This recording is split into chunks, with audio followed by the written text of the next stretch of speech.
السلام علیکم ګرانو دوستانو. نن به زه تاسو ته وایم چې د زیمبابوې ملا اوس نه افغانستان ته ماتې ده او په تمریناتي لوبه کې یو بدترینه ماتې خوړلې ده.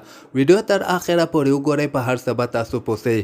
زه به تاسو ته وایم چې د افغانستان او د زیمبابوې دغه اولنۍ 50 اوریزه لوبه خو که خیر 4 جون باندې ترسره کیږي، خو نن یوه پریکټس لوبه خپل مابین کې ترسره کړله. یعنې دغه لوبه کې د زیمبابوې بعضې ځوان لوبغاړي ول او همدغسې د افغانستان لوبغاړي ول. رشید خان په دغه لوبه کې لوبه هم نه وه ترسره کړې، خو بیا هم افغانستان ډیر په اسانۍ سره زیمبابوې نه دغه پریکټس لوبه ګټلې ده.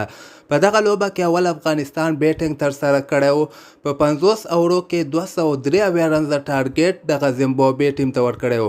په دغه لوبغاړو کې که موږ وګورو، رحمان الله ګربز 32 رنزه کړي دي، رحمت شاه بیا 81 رنزه کړي دي او حشمت الله شهیدي 34، نجیب الله زدران 29 او لاندې کې عظمت الله عمرزي 43 مهم رنزونه کړي دي. په 14 بالو باندې چې 3 وریځې او 1 شپږیزه موهلې ده. شاهد الله کمال هم بیا ښه بیټینګ ترسره کړی دی، یعنې 19 رنزه کړي دي، خپله وکټ هم نه ده له لاسه ورکړې او عظمت الله عمرزي هم په دغه لوبه کې نټ آوټ پاتې شوی و.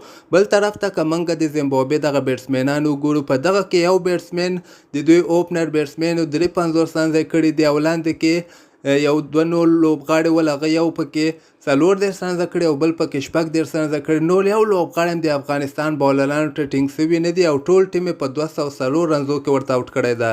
د افغانستان بالرانو فضل حق فاروقي بیا 2 لوبغاړي آوټ کړي دي، یمین احمدزي هم یو لوبغاړی آوټ کړی ده، مجیب زدران هم 2 لوبغاړي آوټ کړي دي، فرید ملک، عظمت الله عمرزي هم یو لوبغاړی آوټ کړی ده او نور احمد بیا زبردسته بالینګ ترسره کړی ده. هغه هم 15 اوورو کې 22 رنزه ورکړي دي او 2 د زیمبابوې لوبغاړي هم آوټ کړي دي.